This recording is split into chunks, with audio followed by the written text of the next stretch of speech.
Bismillahirrahmanirrahim.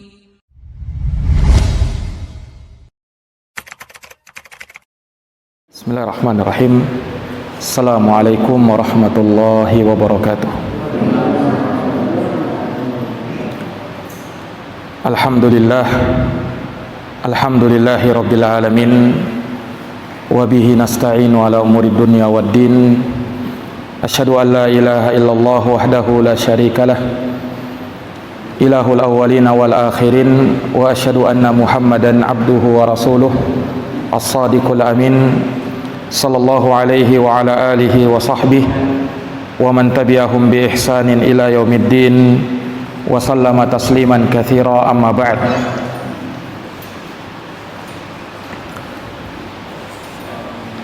Ma'asyiral muslimin wal muslimat, hadirin wal hadirat, Bapak Ibu, saudara-saudari jamaah Masjid Al-Kautsar yang dirahmati dan dimuliakan oleh Allah. Alhamdulillah, alhamdulillahi bi ni'matihi tatimmus shalihat. Segala puji hanya bagi Allah yang dengan nikmat-nikmatnya tertunai segala amal-amal kebajikan. Salawat dan salam semoga tercurah limpahkan kepada junjungan kita Nabi Agung, Nabi besar Muhammad sallallahu alaihi wasallam, kepada keluarga dan para sahabat serta orang-orang yang senantiasa meniti jalannya sampai hari kiamat. Ma'asyiral muslimin, jamaah salat maghrib isya yang dirahmati oleh Allah. Pada kesempatan malam hari yang berbahagia ini, kembali kita akan melanjutkan pembahasan dari tadabbur Al-Quran.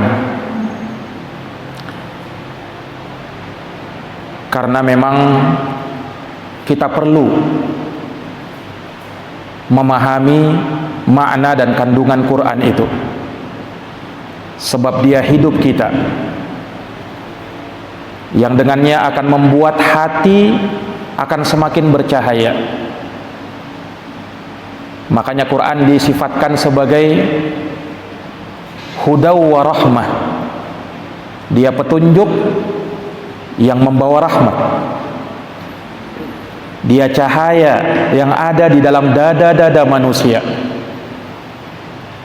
Dan dia juga merupakan syifa lima fis sudur. Dia obat penawar terhadap segala penyakit yang ada di dalam hati. Quran ini luar biasa. Oleh karenanya, andaikan Quran itu turun kepada gunung, maka gunung itu akan hancur, terpecah belah. Ini yang bilang Allah, Pak. Kita bisa baca dalam surat Al-Hasyr ayat 21. Qul, katakan wahai Muhammad, lau anzalna hadal qur'ana ala jabal, andaikan tu Quran turun kepada sebuah gunung, la ra'aitahu khashi'an mutasaddian min khasyatillah, niscaya engkau akan melihat gunung itu tunduk, terpecah belah. Kenapa? Karena takutnya ia kepada Allah. Nah, ini keadaan makhluk Allah subhanahu wa ta'ala yang besar ini. Tatkala Quran turun kepada dia, begitu keadaannya. Karena luar biasanya makna Quran itu. Wa tilkal amthalu nadribuha linnas, maka itulah kata Allah, permisalan yang kami buat bagi manusia, la'allahum yatafakkarun, semoga mereka memikirkannya. Nah, ini menunjukkan bahwa Quran butuh untuk kita pikirkan. Quran butuh untuk kita renungkan. Quran butuh untuk kita tadabburi. Makanya sebaik-baik manusia adalah yang mau mempelajari Quran dan mau mengajarkan Quran itu. Dalam hadis Utsman bin Affan radhiyallahu anhu, diriwayatkan oleh Imam Al-Bukhari, Nabi sallallahu alaihi wasallam bersabda, khairukum man ta'allamal Qur'ana wa 'allamah. Sebaik-baik kalian, kata Nabi, adalah yang mau mempelajari Quran dan yang mau mengajarkan Quran. Karena petunjuk Quran itu sangat mahal. Ilmu yang termuat di dalam Quran tak terhingga, bahkan tak bisa dihitung oleh harta dunia. Maka daripada itu Rasulullah sallallahu alaihi wasallam pernah bersabda dalam hadis Uqbah bin Amir radhiyallahu anhu yang diriwayatkan oleh Imam Muslim. Nabi sallallahu alaihi wasallam bersabda, "Afala yaghdu ahadukum ilal masjid?" Tidakkah kalian ini, kata Nabi, pergi ke masjid saja, fayata'allamu aw yaqra'u ayataini min kitabillah. Dia pergi ke masjid untuk apa? Untuk dia pelajari. Tidak usah banyak-banyak, 2 ayat saja dari Quran, atau dia baca ayat Quran itu. Kata Nabi sallallahu alaihi wasallam, khairun lahu min naqataini. Itu lebih baik bagi dia daripada dia mendapatkan 2 ekor onta. 2 ayat yang kita pelajari lebih baik dari 2 ekor onta. Ini kendaraan orang dulu yang paling mewah pada saat itu, onta. Khususnya di tanah Arab. Karena kan dulu tidak ada kendaraan seperti kita sekarang ini, Pak. Maka Nabi permisalkan dengan kendaraan onta ketika itu. Orang yang belajar 2 ayat Quran, kata Nabi, 2 ayat saja lebih baik daripada 2 ekor onta. Ini Nabi yang bilang. Wa thalathun khairun lahu min thalathin. 3 ayat yang dia pelajari lebih baik daripada 3 ekor onta. Wa arba'un khairun lahu min arba'in. 4 ayat yang dia pelajari lebih baik daripada 4 ekor onta. Wa min a'dadihinna minal ibil. Dan sebanyak ayat yang dia pelajari maka lebih baik dari sebanyak onta pula yang dia dapatkan. Allahu Akbar. Ini kemuliaan Quran itu. Makanya butuh kita pelajari Quran, tadabbur Quran, kita renungkan, kita resapi maknanya. Semoga dia bisa menjadi petunjuk bagi kita. Semoga dia bisa menjadi rahmat yang terhujam ke dalam hati kita. Jamaah yang dirahmati dan dimuliakan oleh Allah, sebelum kita baca Quran, kita membaca isti'adzah. A'udzu billahi minasyaitonir rajim. Sudah pernah kita jelaskan makna dari isti'adzah ini, di mana Allah Subhanahu wa taala sendiri yang memerintahkan dalam Quran di surat An-Nahl ayat 98. Fa idza qara'tal Qur'ana, apabila engkau membaca Quran itu, fasta'id billah, minta perlindungan kepada Allah, minasyaitonir rajim, dari godaan syaitan yang terkutuk. Allah yang perintah langsung. Nah, perintah ini menunjukkan bahwa makhluk yang satu ini, syaitan ini, memang tidak main-main dia, Pak. Sampai-sampai Allah Subhanahu wa taala secara khusus perintahkan kita, minta kamu perlindungan dari godaan syaitan yang terkutuk. Karena memang ambisi terbesar syaitan adalah untuk bisa menggoda, menyesatkan anak cucu Adam. Bagaimana dia bisa memusuhi anak cucu Adam dan dia betul-betul benci kepada anak cucu Adam itu. Maka dia musuh kita. Inna syaitana lakum adu fattakhiduhu aduwa. Setan itu musuh kamu, kata Allah, maka jadikanlah dia musuh kamu. Subhanallah. Kalaulah kita punya musuh, misalnya bukan dari kalangan syaitan, tapi dari kalangan manusia. Misalnya kita masih ada musuh, musuh kita orang ini, orangnya jahat, orangnya zolim, kita musuhi dia. Tapi di dalam agama masih ada perintah untuk memaafkan. Di dalam agama masih ada perintah untuk berdamai, berkompromi dengannya. Dia musuh kita, iya. tetapi kita tidak boleh melampaui batas kepadanya. Wala yajrimannakum syana'anu qaumin ala alla ta'dilu i'dilu huwa aqrabu littaqwa. Jangan, kata Allah, kebencian kau terhadap suatu kaum mendorong kamu untuk tidak berlaku adil. Berlaku adillah, karena keadilan itu lebih dekat dengan ketakwaan. Jadi masih ada kompromi, masih ada usaha untuk berdamai, masih boleh untuk apa? Kita memaafkan, membalas dengan kebaikan. Makanya kata Allah apa? Idfa' billati hiya ahsan. Balas perbuatan buruk itu dengan kebaikan. Fa idzal ladzi bainaka wa bainahu adawah. Yang mana kalau terjadi antara kamu dengan musuhmu itu suatu permusuhan, maka kalau kau balas keburukannya dengan kebaikan, bisa jadi dia akan menjadi temanmu yang akan sangat melindungi kamu. Masih ada kan? Membalas keburukan dengan kebaikan itu. Khudil afwa wa'mur bil urf wa'arid 'anil jahilin. Ambil maaf, memberi maaf. Wa'mur bil urf, perintahkan kepada yang ma'ruf.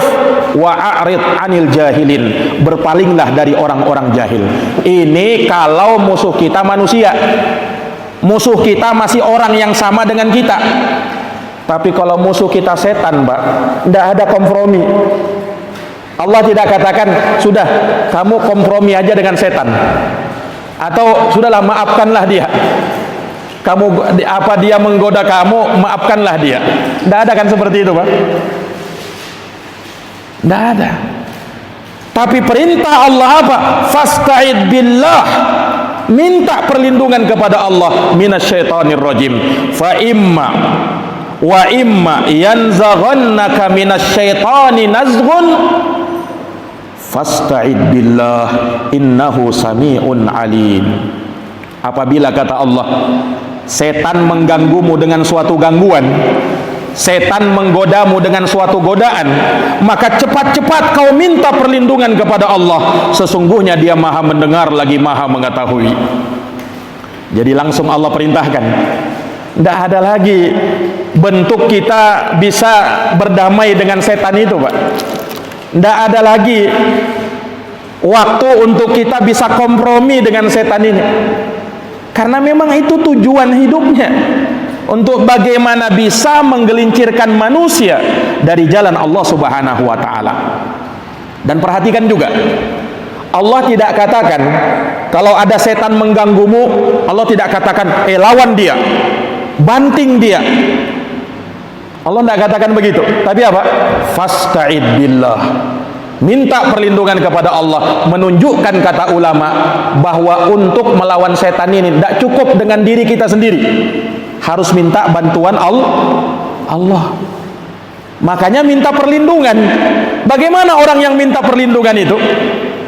Yang namanya orang yang minta perlindungan, dia berlindung di balik sebuah perlindungan, ya kan?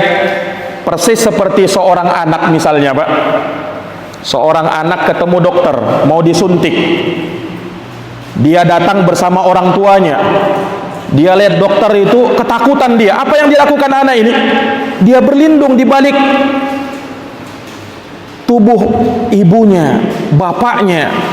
Dia tidak mau melihat wajah sang dokter. Kenapa? Dia takut. Maka dia bersembunyi, betul-betul dia bersembunyi. Kalau dia lihat dokter itu, maka dia berusaha bagaimana jangan sampai bisa melihat sang dokter. Kenapa, Pak? Sang anak ingin meminta perlindungan dari sang dokter dengan tubuh ibunya, dengan tubuh orang tuanya. Nah, begitulah keadaan kita tatkala kita minta perlindungan kepada Allah. Jangan berani melawan, karena memang kita tidak sanggup. Manusia itu lemah, mudah untuk terbujuk rayu dengan godaan-godaan syaitan. Maka Allah tidak pernah katakan kalau setan itu datang kepadamu, lawan dia, banting dia. Tidak. Minta perlindungan kepada Allah Subhanahu wa ta'ala. Nah, ini para jamaah sekalian yang dirahmati dan dimuliakan oleh Allah. Dan ingat, syaitan itu semakin besar godaannya di masa-masa sulit. Nah, di masa-masa sulit, syaitan akan semakin besar godaannya. Kenapa jamaah sekalian? Setan menakut-nakuti kita dengan kemiskinan.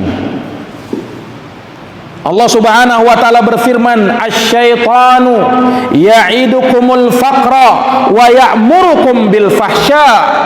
Setan itu, kata Allah, menakut-nakuti kalian dengan kemiskinan. Hati-hati kau miskin kau nanti. Ini masa sulit ini. Masa pandemi seperti sekarang ini. Kemiskinan banyak terjadi.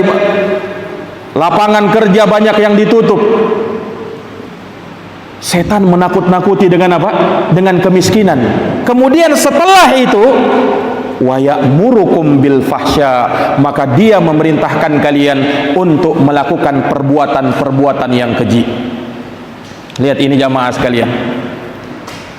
Ya, karena kalau sudah manusia itu ketakutan, sudah takut dengan kemiskinan, maka dia akan melakukan apa saja ya untuk bisa membuat dirinya kaya.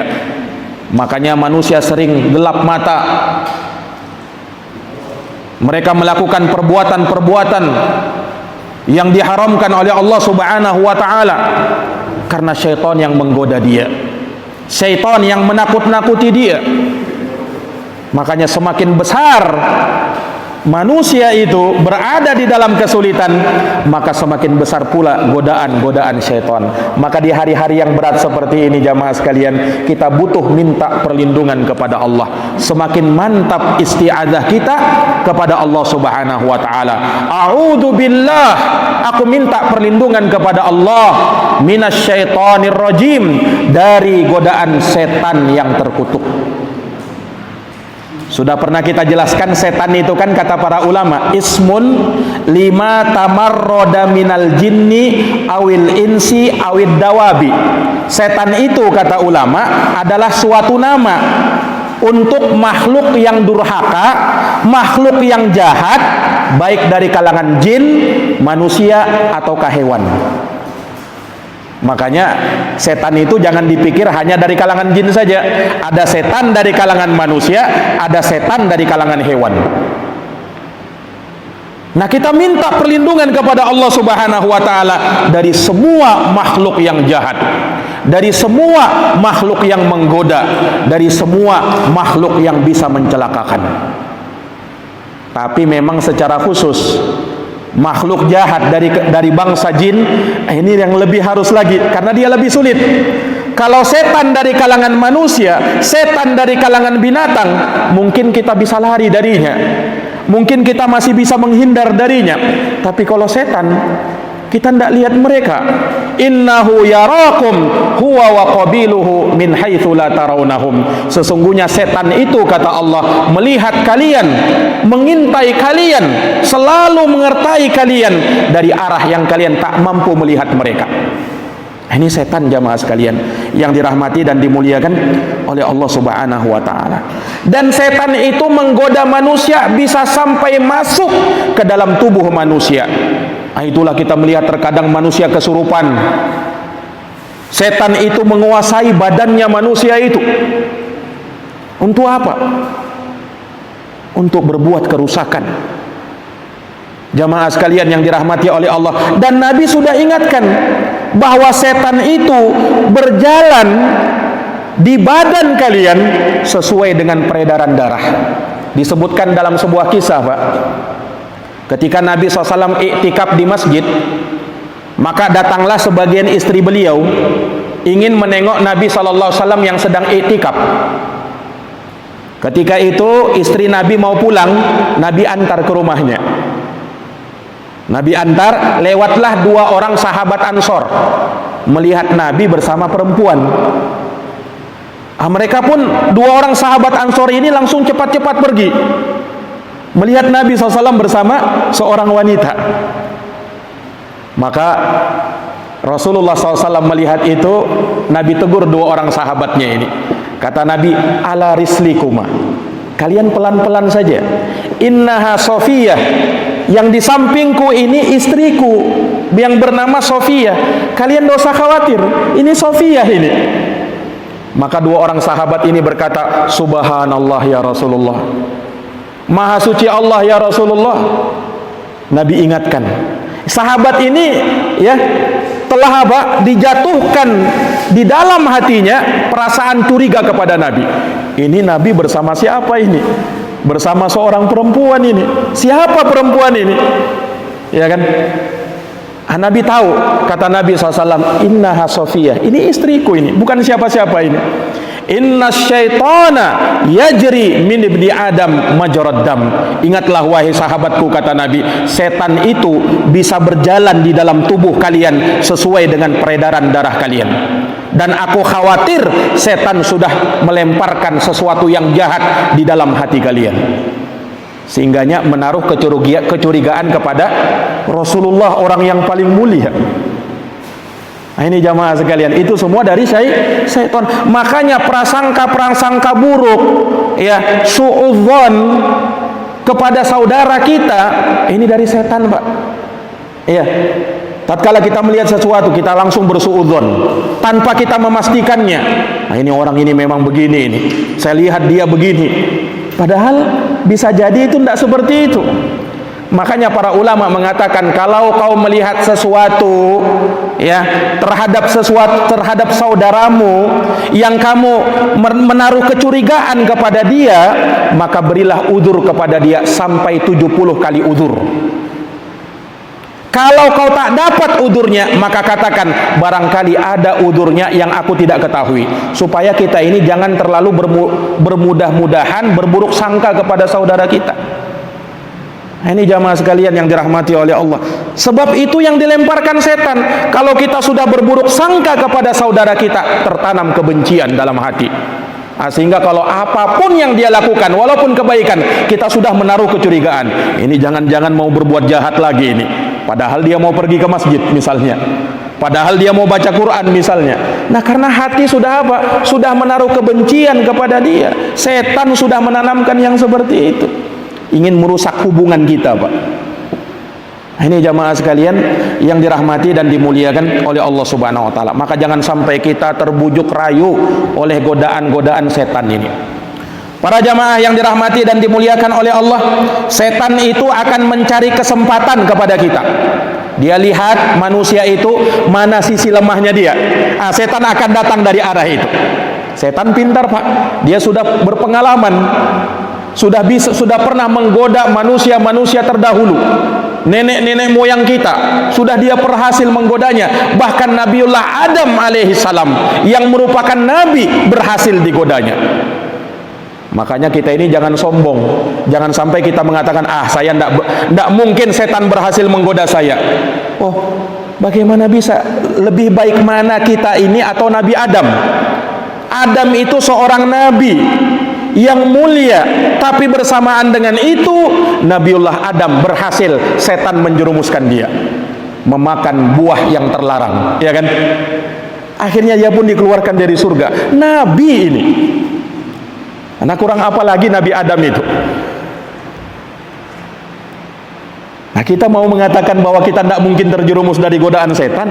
Tidak ada yang bisa menjamin, siapapun dia.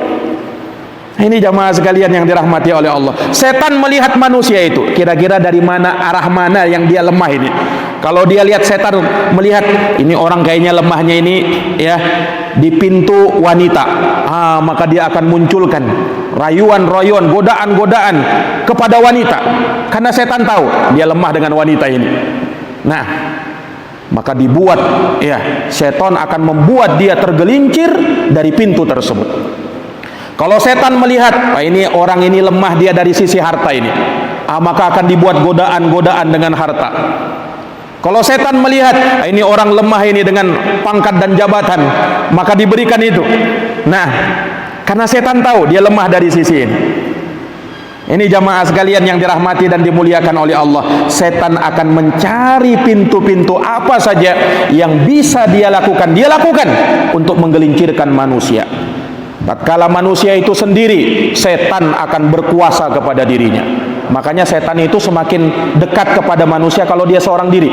Kata Nabi SAW, asyaitanu ma'al wahid aqrab wa huwa ma'al itsnaini ab'ad. Setan itu, kata Nabi, kalau bersama satu orang dia lebih dekat, tapi kalau sudah dua orang agak jauh-jauh dia sedikit. agak jauh-jauh dia sedikit. Makanya sering-sering manusia itu terjerumus ke dalam maksiat ketika dia seorang diri. Tidak ada orang yang memperhatikan dia. Setan lebih berkuasa kepada dia. Tapi kalau dia bersama orang lain, nah, dia akan pikir dua kali kalau mau melakukan maksiat itu. Ini jamaah sekalian yang dirahmati dan dimuliakan oleh Allah Subhanahu wa taala. Syaitan akan memberikan was-was kepada manusia.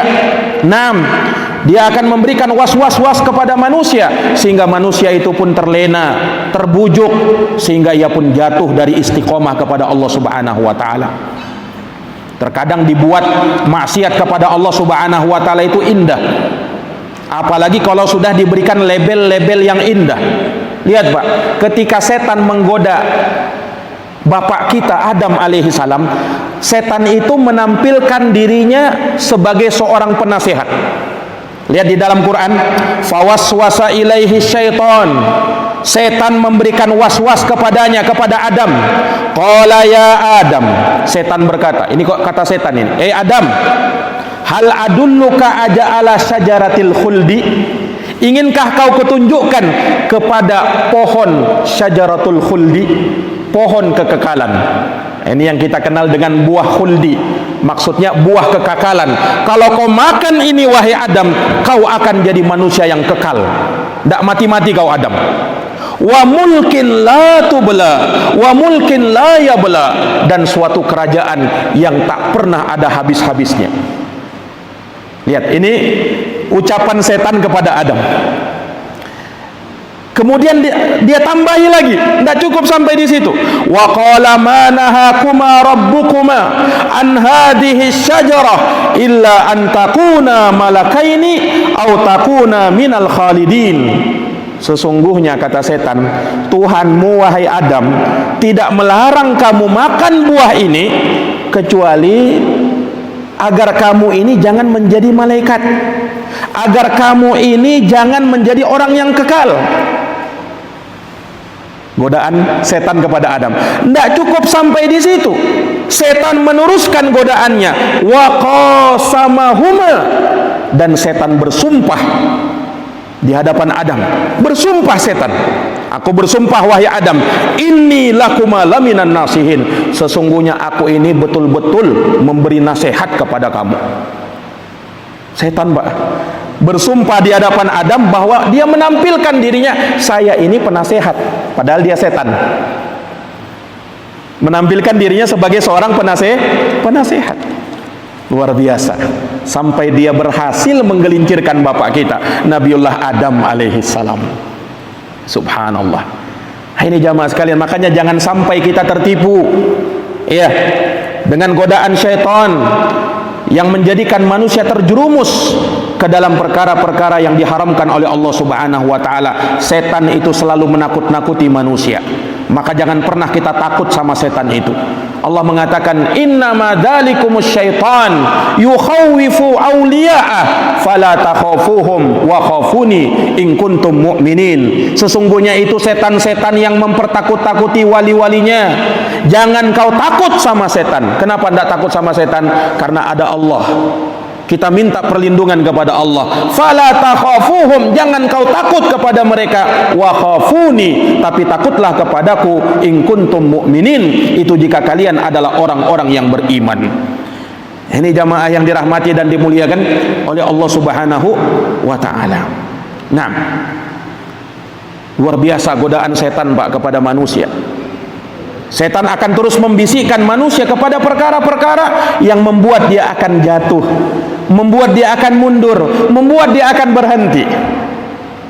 Ketika dia mau baik, mau datang ke masjid, tidak usah kamu datang ke masjid, nanti kamu dibilang terlalu alim.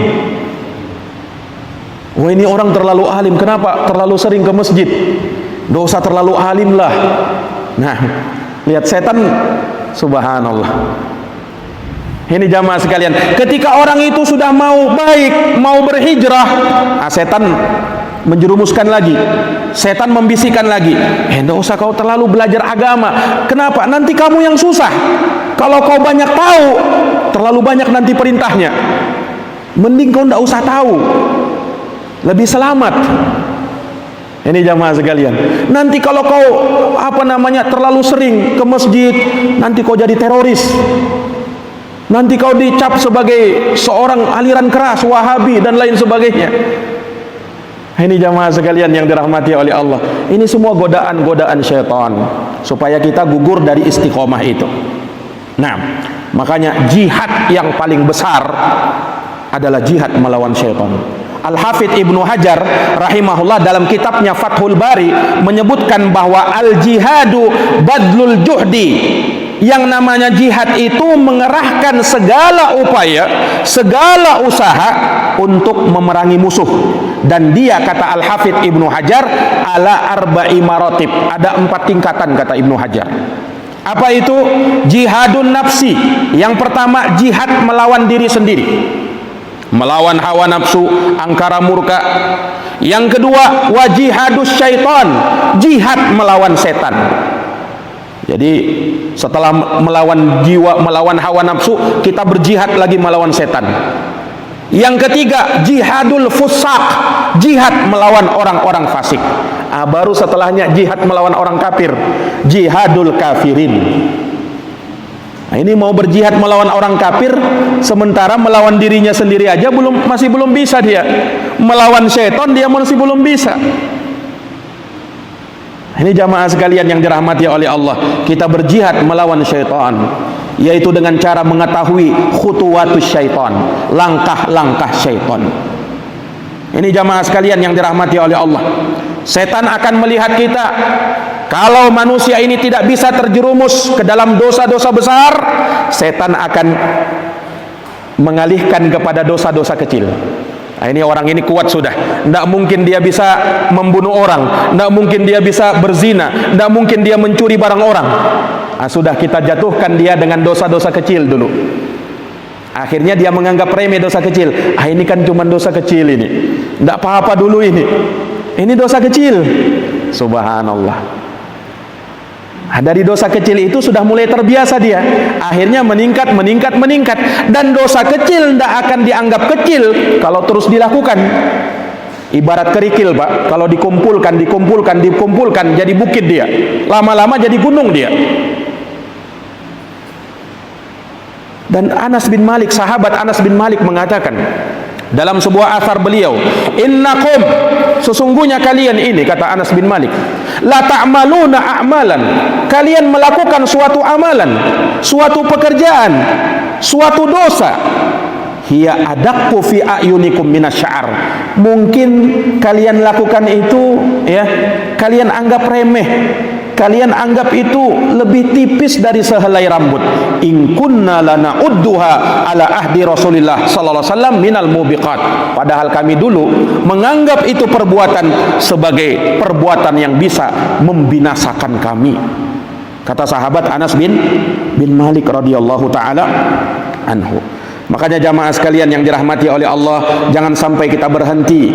Jangan sampai kita berhenti untuk meminta perlindungan kepada Allah Subhanahu wa taala dari godaan syaitan. Di mana kita minta perlindungan kepada Allah? Kapan kita minta perlindungan kepada Allah? Ada tempat-tempat yang memang diajarkan oleh Rasulullah sallallahu alaihi wasallam untuk kita meminta perlindungan di situ. Setidaknya ada 8 tempat yang dijelaskan oleh para ulama. Yang pertama, ini yang menjadi pembahasan kita, ketika mau baca Quran. Ketika mau baca Quran, baik pada saat di luar sholat maupun di dalam sholat. Makanya kan setelah kita sholat ya, kita berniat takbiratul ihram, kemudian baca doa iftitah, setelahnya sebelum baca Fatihah kita ucapkan a'udzubillahi minasyaitonirrajim sirron, kita ucapkan dengan sir, tidak dijaharkan. Baru bismillahirrahmanirrahim, alhamdulillahirabbil alamin, dan seterusnya. Kalau dia di luar sholat, kita ucapkan jahron, secara jahar. Walaupun ulama beda pendapat memang kalau dalam sholat itu apakah a'udzubillahi minasyaitonirrajim diucapkan tiap rakaat, tiap kali mau baca Fatihah atau tidak. Ada dua pendapat ulama. Kalau jumhur ulama, mayoritas ulama katanya cukup sekali saja di rakaat pertama. Itu menurut pendapat Abu Hanifah, Imam Syafi'i dan Imam Hambali. Jumhur ulama. Sebagian ulama mengatakan tidak, tiap rakaat. Nah, cuman bedanya itu saja. Tetapi sepakat mereka mengatakan bahwa a'udzubillahi minasyaitonirrajim dibaca di rakaat pertama. Yang beda pendapat itu di rakaat kedua, baca lagi enggak atau tidak. Nah, ini jamaah sekalian yang dirahmati dan dimuliakan oleh Allah Subhanahu wa taala. A'udzubillahi minasyaitonirrajim. Mungkin kita bertanya, loh, kenapa kita harus membaca isti'adzah? Kita kan sedang baca Quran ini. Bukankah setan itu takut dengan bacaan Quran kita? Untuk apa lagi kita isti'adzah kepada Allah? Ya tidak seperti itu. Justru setan memanfaatkan waktu itu, memanfaatkan saat itu untuk menggoda manusia supaya dia baca Qurannya tidak lama-lama, supaya dia baca Qurannya sebentar saja. Kadang kita sudah target, ini sekali duduk ini saya mau habiskan 5 lembar ini. Target awal begitu. Tapi lama-kelamaan setan bisa datang itu. Lama juga ternyata ini. Nah, belum lagi kalau HP sudah di samping kita. Kita penasaran itu kok, apalagi kalau sudah bunyi-bunyi. Jangan sampai ada lagi WA baru ini. Apalagi yang terjadi di grup ini, apalagi yang ada di Facebook ini. Nah, akhirnya sebentar aja kita baca Quran. Ini jamaah sekalian yang dirahmati dan dimuliakan oleh Allah Subhanahu wa taala. Nah, dan terkadang juga ya, kita sudah baca isti'adzah. Tapi kenapa ya? Salat saya ini tidak pernah atau jarang untuk khusyuk. Nah, berarti kan setan masih mengganggu ini. Padahal sudah kita baca a'udzubillahi minasyaitonirrajim. Jamaah sekalian yang dirahmati dan dimuliakan oleh Allah, terkadang memang kita berpikiran seperti itu. Loh, kenapa ya saya ini sholat selalu saja tidak khusyuk, sementara ada orang di sana dengan kemaksiatannya mungkin, bahkan dengan kekafiran dan kemusyrikannya, dia khusyuk, dia bisa tenang, saya tidak tenang. Ini pernah ditanyakan kepada Ibnu Abbas. Ibnu Abbas menjawab, "Madza yaf'alul lissa fil baitil kharib?" Ya, memang tidak perlu setan mengganggu orang-orang yang sudah terjerumus ke dalam kemaksiatan, yang sudah terjerumus ke dalam kekufuran, kemusyrikan. Tidak perlu.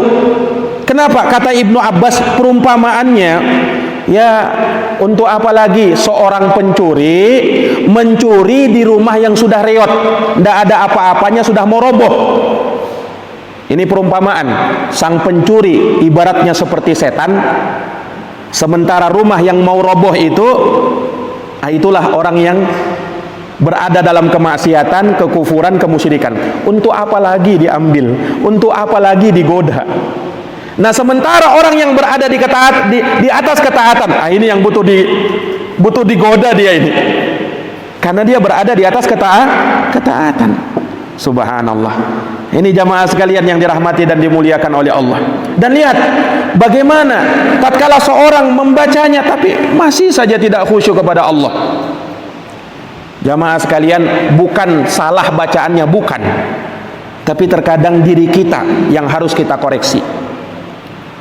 Barangkali kita mengucapkannya bukan dengan hati yang khusyuk. Barangkali kita mengucapkannya tidak penuh dengan penghayatan. Sementara yang namanya doa, permintaan perlindungan, butuh kita ucapkan dengan hati dan penuh keyakinan kepada Allah. Makanya Nabi pernah bersabda, "Udu Allah wa antum muqinuna bil ijabah." Berdoalah kamu kepada Allah dalam keadaan kamu yakin bahwa doamu akan diijabahi, akan didengarkan, akan dikabulkan oleh Allah. Wa'lamu, kata Nabi, ketahuilah annallaha la yastajibu du'aan min qalbin ghafilin lahin. Dan ketahuilah Allah tidak mungkin mengabulkan doa dari hati yang lalai, hati yang tidak khusyuk, hati yang tidak tahu apa yang dia baca. Ya bagaimana caranya dia membaca doa tidak tahu apa maknanya? Ya kita berdoa minimal kita tahu yang kita baca ini apa, yang kita aminkan ini apa. Minimal kita tahu, supaya kita tahu kita ini berdoa kepada Allah, minta ini, kita aminkan. Nah, ini jamaah sekalian yang dirahmati dan dimuliakan oleh Allah. Barangkali kita mengucapkan isti'adah, doa kita kepada Allah, barangkali hati kita belum hadir di situ. Nah, ini jamaah yang dirahmati dan dimuliakan oleh Allah. Tapi lihat, kalau orang mengucapkannya dengan hati yang khusyuk, sekali saja dia ucapkan, luar biasa pengaruhnya. Makanya Imran punya seorang istri yang solehah, namanya Hana. Imran ini saking mulianya dia, disebutkan dalam Quran, dia bukan nabi, Pak. Dia bukan nabi, tapi namanya diabadikan dalam Quran, bahkan dijadikan satu surat di dalam Quran. Itulah yang kita kenal dengan surat Ali Imran. Siapa sih Imran ini? Istrinya Hana. Dia seorang istri yang solehah. Lihat, dia minta kepada Allah seorang anak. Allah kabulkan permintaannya, dapat seorang anak. Sebenarnya dia mintanya anak laki-laki, tapi Allah berikan anak perempuan. Tapi dia tidak berhenti memohon kepada Allah untuk dijadikan anaknya ini betul-betul dijadikan sebagai anak yang solehah. Maka dia berdoa, dia berkata kepada Rabbnya, dan diabadikan di dalam Quran. Lihat Pak, dalam surat Ali Imran ayat 36, Allah subhanahu wa ta'ala berfirman, menghikayatkan ucapannya si Hanah ini. Hanah istrinya si Imran. Katanya apa? Wa inni u'iduha bika wa dzurriyyataha minasyaitonir rajim. Sesungguhnya aku minta perlindungan kepadamu ya Allah terhadap anakku ini, terhadap anak perempuanku ini, dan keturunan-keturunannya nanti dari godaan setan yang terkutuk. Satu kali saja. Lihat jawaban Allah, fataqabbalaha rabbuha biqabulin hasanin. Maka Allah menerima doanya dengan penerimaan yang baik. Wa ambataha nabata, dan Allah tumbuhkan anak perempuannya menjadi seorang wanita yang solihah. Tahu siapa anaknya, Pak? Tahu siapa nama anaknya? Maryam. Seorang wanita yang kata Nabi SAW dia sempurna, ibunda Nabiullah Isa alaihi salam. Anaknya, lihat doanya tadi si Hanah tadi. Dia berdoa untuk Maryam putrinya dan siapa? Keturunannya. Siapa keturunannya Maryam? Nabi Isa alaihissalam, nabi yang sangat agung, termasuk dari ulul azmi. Allah kabulkan dengan satu kali permintaannya. Kenapa jamaah sekalian? Karena ketika Hana mengucapkan doa ini, dia penuh hati. Dia dengan tulus mengucapkannya, dengan hati yang hadir, dengan pengorbanan, dengan hati yang khusyuk. Allah kabulkan, Allah dengarkan doanya. Maka melahirkan seorang wanita, seorang anak yang solihah, yang luar biasa kesolihannya dan tidak perlu diragukan.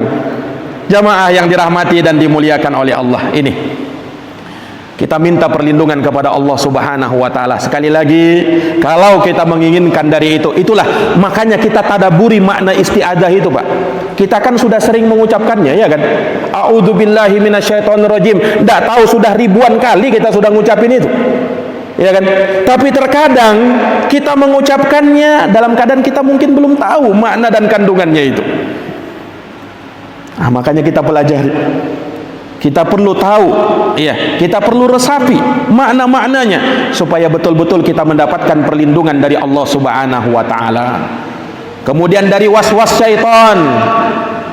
Kita perlu minta perlindungan kepada Allah dari was-was syaitan, karena syaitan akan membisikkan kepada manusia perkara-perkara yang membuat ia ragu kepada Allah. Makanya Nabi mengatakan, ya'ti syaitan ahadakum, setan datang kepada seorang dari kalian, fayaqul, lalu setan berkata, menggoda manusia itu dari sisi akidahnya, supaya ragu dengan akidahnya. Apa kata setan? Man khalaqa kadza, manusia, siapa yang menciptakan ini? Man khalaqa kadza, siapa yang menciptakan ini? Dalam satu riwayat dikatakan, siapa yang mencipta langit? Allah. Siapa yang mencipta bumi? Allah. Siapa yang mencipta matahari? Allah. Siapa yang mencipta bulan? Allah. Lalu setan berkata, kalau begitu siapa yang menciptakan Allah? Lihat, siapa yang menciptakan Allah? Bingung sudah. Kalau orang tidak punya akidah di sini, bingung sudah dia. Oh iya ya, kalau begitu siapa yang menciptakan Allah? Subhanallah. Nabi berikan obatnya, Pak. Faida balaghahu, kalau sudah sampai di sini, falyasta'id billah. Itu setan minta perlindungan kepada Allah. Allah itu sang pencipta, tidak mungkin diciptakan. Jamaah sekalian yang dirahmati dan dimuliakan oleh Allah. Makanya kata Nabi apa? Minta perlindungan kepada Allah. Wal yantahi, berhenti, jangan teruskan. Bahaya ini, kalau sudah begitu bahaya, meragukan Allah nantinya, bisa jadi ateis. Kemudian apa? Falyaqul amantu billah. Lalu ucapkanlah, aku beriman kepada Allah. Nah, dengan itulah akidah kita kembali. Ini jamaah sekalian yang dirahmati dan dimuliakan oleh Allah. Sudah isa, Pak? Baik. Demikian mungkin kajian kita, masih ada beberapa ini dari makna kandungan isti'adzah yang perlu kita kupas lagi. Insyaallah taala di pertemuan yang akan datang kita akan lanjutkan. Semoga bermanfaat. Semoga Allah Subhanahu wa taala menjadikan kita termasuk dari hamba-hamba yang terbebas dari godaan syaitan, dan semoga Allah Subhanahu wa taala melindungi kita dari bujuk rayu syaitan sehingga menjerumuskan kita dari perkara-perkara maksiat, kebid'ahan dan kemaksiatan, kekufuran dan kemusyrikan kepada Allah Subhanahu wa taala. Innahu waliyu dzalika wal qadiru alaih. Subhanakallahumma wa bihamdika asyhadu an la ilaha illa anta astaghfiruka wa atubu ilaik. Subhana rabbika rabbil izzati amma yasifun wa salamun alal mursalin walhamdulillahi rabbil alamin. Wassalamu alaikum warahmatullahi wabarakatuh.